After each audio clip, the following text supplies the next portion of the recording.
অষ্টমীর দিন ভোর না হতেই বেলুড় মঠের দরজায় ভিড় জমান ভক্তরা কুমারী পুজোর সাক্ষী হতে। দেবী দুর্গার প্রতীক হিসেবে একটি কুমারী কন্যাকে সেদিন পুজো করা হয় বেলুড় মঠে। জানেন কি বেলুড় মঠে প্রথম কাকে দুর্গা বলে পুজো করা হয়েছিল? দুর্গাপুজোর মহাষ্টমী বললেই চোখে ভেসে ওঠে শালঙ্কারা একটি শিশু কন্যার ছবি, কুমারী পূজা। আর কুমারী পূজার নামে বাঙালির স্বভাবতই মনে পড়ে বেলুড় মঠের কথা, যেখানে দেবী দুর্গা হিসেবে পুজো করা হয় একটি কুমারী কন্যাকে। অষ্টমীর দিন ভোর না হতেই টিভির পর্দায় চোখ রাখেন ভক্তরা বেলুড় মঠের এই সাড়ম্বর পূজার্চনার সাক্ষী হতে। আর যারা স্বচক্ষে পুজো দেখতে পান নিজেদের ভাগ্যবান বলে মনে করেন তারা। এই পুজোর জন্য বিভিন্ন লক্ষণ দেখে নির্বাচন করা হয় কোনো শিশু কন্যাকে। 7-8 বছর বয়সও পেরোয়নি সাধারণত এমন কোনো মেয়েকেই বেছে নেওয়া হয়। কিন্তু জানেন কি, মঠে প্রথম যাকে দুর্গা হিসেবে পুজো করা হয়েছিল তিনি কোনো কিশোরী ছিলেন না, বরং বৃদ্ধাই বলা চলে তাকে।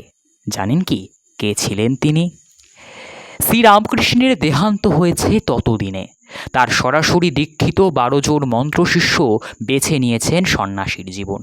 সুতরাং প্রয়োজন পড়ল একটি মঠ স্থাপনের, যা তাদের এবং তাদের অনুগামী আরও নতুন সন্ন্যাসীদের আশ্রয় দেবে, যা তাদের কর্মসাধনার সুযোগ দেবে। শ্রীরামকৃষ্ণ পরমহংসদেবের বাণী প্রচারের কেন্দ্র হবে সেই মঠ। তিল তিল করে গড়ে উঠল তাদের নেতা স্বামী বিবেকানন্দের কল্পনায় দেখা সেই বেলুড় মঠ। আর বিবেকানন্দ যেমন সব কাজের পরিকল্পনা করেন, তেমন করে একদিন বিরাট বড় একটা পরিকল্পনা করে ফেললেন তিনি। প্রস্তাব দিলেন মহিষাসুর মর্দিনীর পুজোর আয়োজন করা হোক মঠে। সন্ন্যাসীরা সকল রিপুকে জয় করার লক্ষ্যেই চলেছেন, সুতরাং রিপুস্বরূপ অসুরকে যিনি বধ করেন সেই তো দেবী দুর্গার আরাধনা করার প্রস্তাবে তাদের অসম্মত হওয়ারও কারণ ছিল না। 1901 সালে বেলুড় মঠে প্রথমবার দুর্গা পুজোর সূচনা করলেন স্বামী বিবেকানন্দ।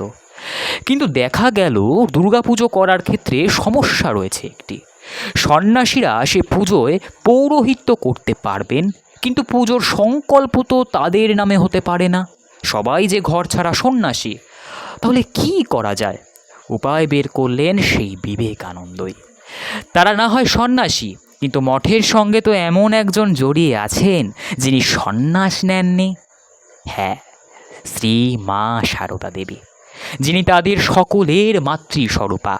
মায়ের পুজোয় মায়ের নামে সংকল্প হবে, এর চেয়ে ভালো আর কি হতে পারে? সকলে সমস্বরে সায় দিলেন বিবেকানন্দের কথায়। সারদা দেবীও কোনো আপত্তি করলেন না এই প্রস্তাবে, সুতরাং পুজোয় আর কোনো বাধা রইল না। কিন্তু দুর্গাপুজো শুরুর আগে আরেকটি অভিনব কাজ করলেন স্বামী বিবেকানন্দ।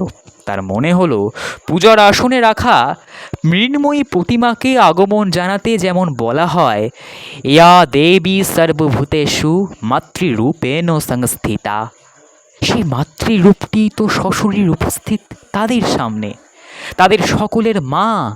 সারদা দেবীর মুখ আর দুর্গা প্রতিমার মুখ যেন মিলে গেল তার চোখে। ঠিক করলেন এই মাকেই আক্ষরিক অর্থেই পুজো করবেন তিনি। সেই ভাবনা মতোই অষ্টমীতে 108টি পদ্মফুল নিবেদন করে সারদা দেবীকে পুজো করেছিলেন স্বামী বিবেকানন্দ। মৃন্ময়ী দেবীর সঙ্গে পুজো হয়েছিল তার চোখে দেখা জীবন্ত মাতৃ প্রতিমা দুর্গারও। নমস্কার।